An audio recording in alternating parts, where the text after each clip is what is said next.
Hello students. Today we will be discuss steps of historical research.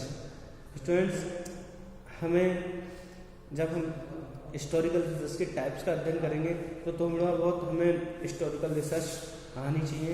Historical research होती क्या है? Historical research को हम कहें तो कह सकते हैं कि ऐतिहासिक अनुसंधान अतीत की घटनाओं, विकास क्रमों तथा अनुभवों का विशिष्ट अन्वेषण है और इस अन्वेषण के आधार पर हम किसी समस्या के समाधान या उसके तथ्यों का पता लगाकर उसकी विवेचना करते हैं। क्लियर? तो ये 2 टाइप्स से होती है। एक पूर्वदर्शी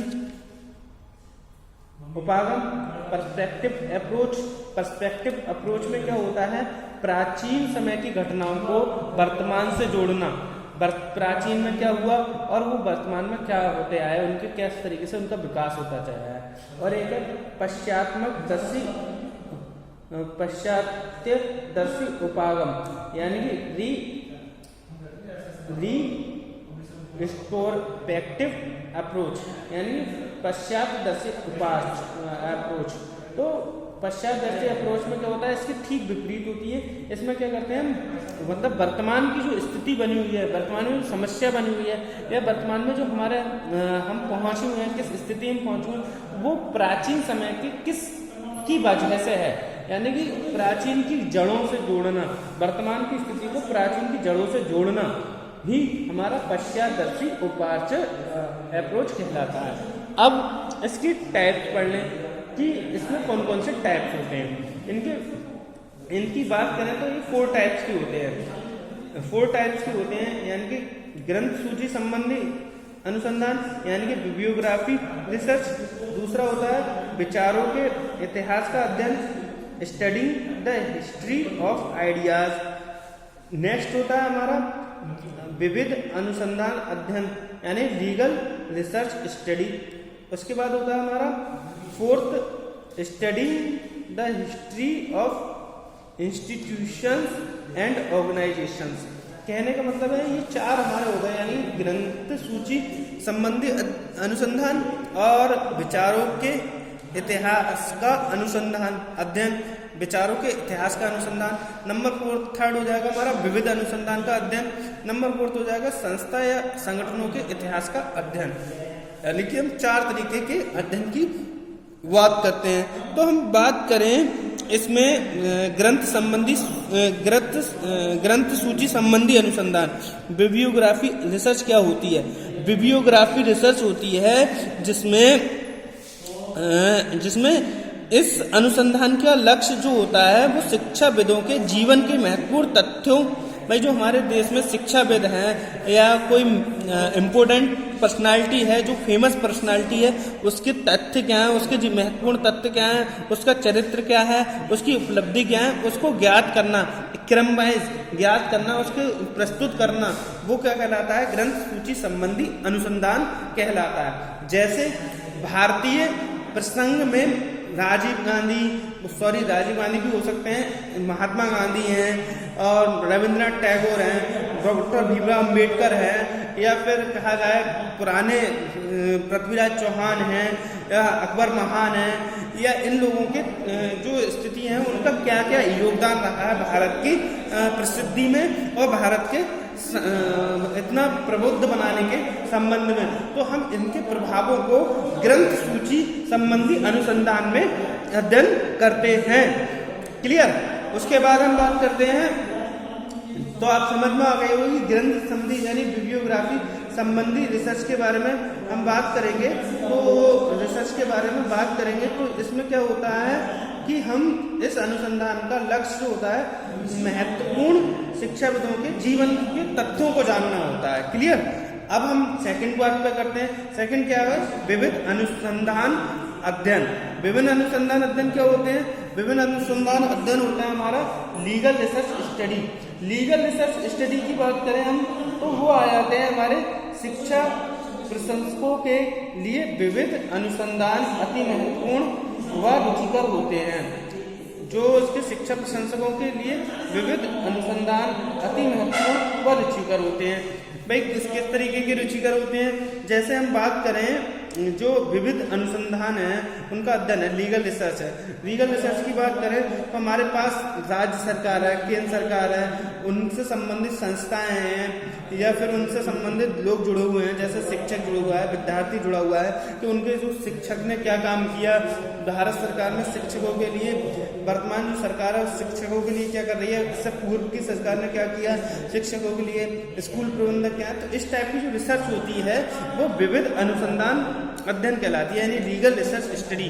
तो इसमें हम बात करते हैं शिक्षा प्रशंसकों के लिए विविध अनुसंधान अति महत्वपूर्ण व रुचिकर होता है।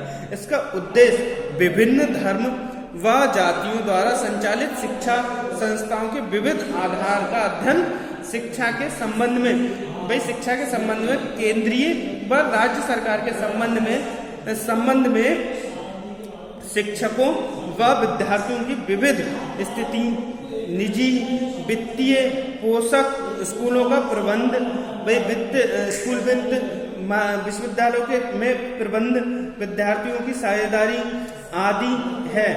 विविध अनुसंधान के लिए विविध क्षेत्र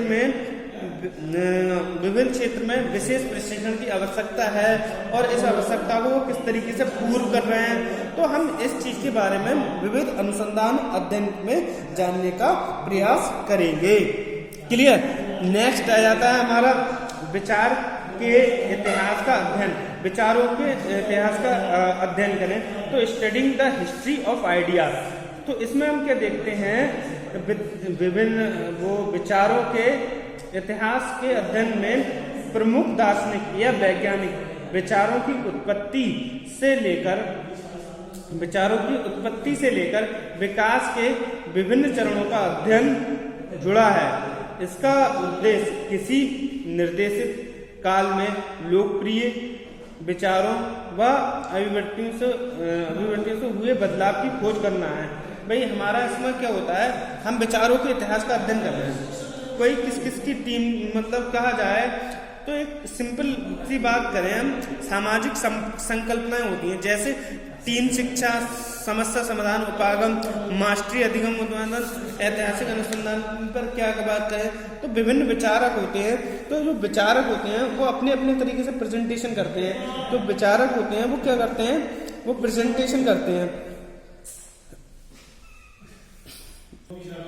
साधारण शब्दों में हम कह सकते हैं कि जो थर्ड पॉइंट है हमारा विचारों के इतिहास का अध्ययन, कि विचारों के इतिहास के अध्ययन में मुख्यतः दार्शनिक या वैज्ञानिक विचारों की उत्पत्ति से लेकर उनके विभिन्न विकास के चरणों का अध्ययन किया जाता है कि किस दार्शनिक ने कितना काम किया है या फिर किस वैज्ञानिक ने कितना काम किया है, उनके विचार क्या थे, उनका अध्ययन किया जाता है। नंबर 4 की बात करें तो नंबर 4 में हमारा आ जाता है संस्था व संगठनों के इतिहास का अध्ययन। भाई कुछ प्रमुख स्कूल, संस्थाएं, विश्वविद्यालय या कोई अन्य शैक्षिक संस्थाएं हैं कि इतिहास का अध्ययन सार्थक ऐतिहासिक अनुसंधान के लिए उनके समस्याएं प्रदान करते हैं। ऐसे इतिहास के अध्ययन में वह सामान्य विधि अनुपयुक्त होती है जो शिक्षाविदों के जीवन के अध्ययन से होती है। उदाहरण के लिए भारत में कोई भी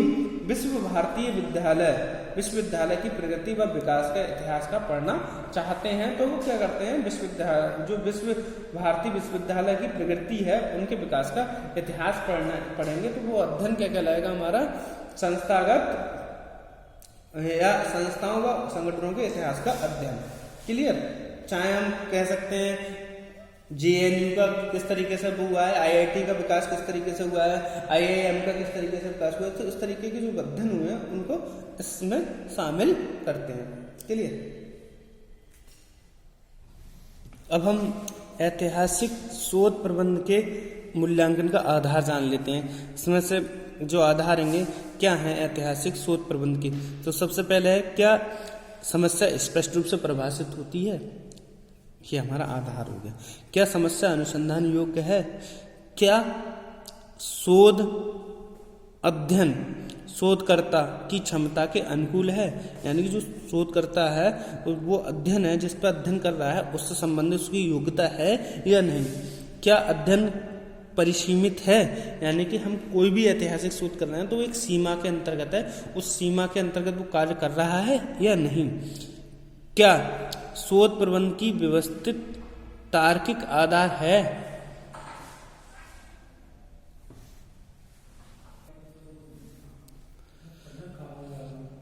क्या शोध प्रबंध की व्यवस्था तार्किक आधार पर है, यानी कि जो हम शोध कर रहे हैं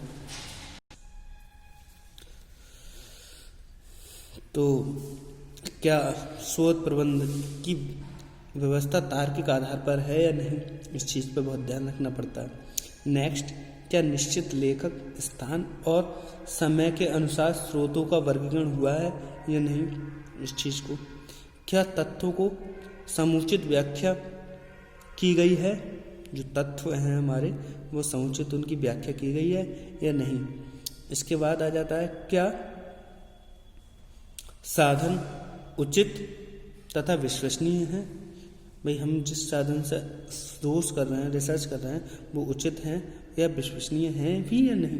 क्या पर्याप्त रूप से प्राथमिक एवं द्वितीयक दोनों प्रकार के साधनों का प्रयोग किया गया है या नहीं। क्या शोध प्रबंध भावी अनुसंधान हेतु सुझाव प्रस्तुत करते हैं या नहीं। नेक्स्ट, क्या अध्ययन में समय एवं श्रम का उचित ध्यान रखा गया है या नहीं। नेक्स्ट, क्या कम से कम 2 स्वतंत्र साक्षियों द्वारा तथ्यों की जांच कर ली गई है अथवा नहीं। एट लास्ट, क्या